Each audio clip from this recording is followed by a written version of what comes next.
જય શ્રી કૃષ્ણ મિત્રો, આજે આપણે જાણીશું રામલલ્લાની ઘડી ખૂબ જ નજીક આવી રહી છે। એ પહેલાં કેવી તૈયારીઓ થઈ રહી છે અને ક્યાંથી કઈ વસ્તુઓ આવી રહી છે તેના વિશે આપણે થોડી નાનકડી માહિતી જાણીશું। વિડીયોને અંત સુધી સાંભળજો તો તમને ખ્યાલ આવશે। મિત્રો, ભારત વર્ષની ભવ્ય દિવાળી 22/1/2024 અયોધ્યામાં ભગવાન શ્રી રામના મંદિરની મૂર્તિ પ્રતિષ્ઠા 22 જાન્યુઆરી 2024ના દિવસે થવાની છે। તો ચાલો જાણીએ અયોધ્યા શ્રી રામ મંદિરની ભવ્ય વિશેષતા। મંદિરનો વિસ્તાર, રચના અને ભવ્યતા। 2.7 એકર જમીન પર બની રહ્યું છે આ મંદિર। 160 સ્તંભ પર બનેલું આ મંદિર 3 માળ જેટલું હશે। મંદિરની ઊંચાઈ 161 ફૂટ, લંબાઈ 360 ફૂટ અને પહોળાઈ 235 ફૂટ છે। મુખ્ય મંડપ 5 હશે। મંદિરની રચના નાગર શૈલીમાં કરવામાં આવી છે। મંદિરની આવરદા 1000 વર્ષ ગણવામાં આવી રહી છે। દુનિયાનું 3જા નંબરનું સૌથી મોટું હિન્દુ મંદિર બનશે। અયોધ્યા શ્રી રામ મંદિરમાં 12 કલાક 70,000 થી 75,000 ભક્તો દર્શન કરી શકશે। મિત્રો, 10 કરોડથી વધુ લોકોએ મંદિર માટે યથાશક્તિ યોગદાન આપ્યું છે। સમગ્ર મંદિરનું નિર્માણ ટ્રસ્ટ દ્વારા થઈ રહ્યું છે। સરકાર પાસેથી કોઈ પણ પ્રકારની સહાય લેવામાં આવી નથી। મંદિરના વાસ્તુશાસ્ત્ર અને શિલ્પશાસ્ત્રી ચંદ્રકાંત સોમપુરા, નિખિલ સોમપુરા અને આશીષ સોમપુરા છે। 3 મૂર્તિકારો દ્વારા અલગ અલગ મૂર્તિનું નિર્માણ થઈ રહ્યું છે। મૈસૂરના અરુણ યોગીરાજે 6 મહિનામાં શાલિગ્રામ પથ્થરમાંથી મૂર્તિ તૈયાર કરી છે। બેંગ્લોરના ગણેશ ભટ્ટે શ્યામલીલા પર મૂર્તિ કોતરી છે। આ 3 મૂર્તિમાંથી કઈ મૂર્તિની સ્થાપના મુખ્ય મંદિરમાં થશે એ તો 22 જાન્યુઆરીએ જ ખબર પડશે। મિત્રો, ભગવાન શ્રી રામની 10 ફૂટ વિશાળ ચરણ પાદુકા મૂકવામાં આવશે।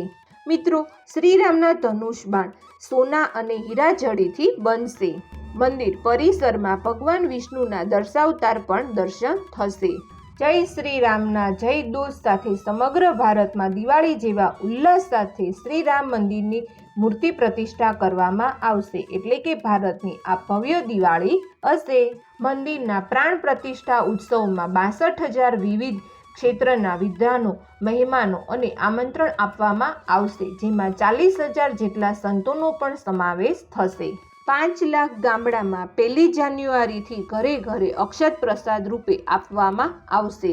તો આવો આપણે સૌ પણ જોડાઈએ ભગવાન શ્રી રામના મૂર્તિ પ્રતિષ્ઠા ઉત્સવમાં। બોલો જય શ્રી રામ। મિત્રો, તો હવે જાણીશું ક્યાંથી શું આવવાનું છે। મામાના ઘરેથી ચોખા, સાસરીમાંથી મેવા। બીજું, છત્તીસગઢથી એકત્ર કરાયા 3000 ક્વીન ચોખા। 3, જનકપુરી વસ્ત્ર ફળફળાદિના 1100 થાળ આવશે। 4, નેપાળથી આભૂષણ, વાસણ, વસ્ત્ર, 51 ભાતથી મીઠાઈ, એટલે કે અલગ અલગ દેશમાંથી અલગ અલગ વસ્તુ આવી રહી છે। 5, બિહારથી 25 લાખનો 21 કિલોનો અષ્ટધાતુનો ઘંટ તે આવવાનો છે, એટલે કે ભારતમાંથી તમામ રાજ્યમાંથી કંઈ ને કંઈ આવવાનું જ છે। 6, વડોદરાથી 108 ફૂટ લાંબી પંચદ્રવ્યની વિશાળ ધૂપસળી છે તે આવવાની છે। 7, હૈદરાબાદમાં તૈયાર થયેલી શ્રીરામની ચરણ પાદુકા આવવાની છે। 8, અને દેશમાંથી એકત્ર કરાયેલા હજારો કળશ આવવાના છે। 9, આ સાથે વાત કરીએ તો અમદાવાદથી 555 કિલો અને 44 ફૂટ લાંબા ધ્વજદંડ છે તે આવવાના છે। 10, આ સાથે જય શ્રી રામ લખેલી ખાસ પ્રકારની માટીની ઈંટો એ પણ આવવાની છે। 22 જાન્યુઆરી ભગવાન શ્રી રામની મંદિરની મૂર્તિ પ્રતિષ્ઠા થવાની છે।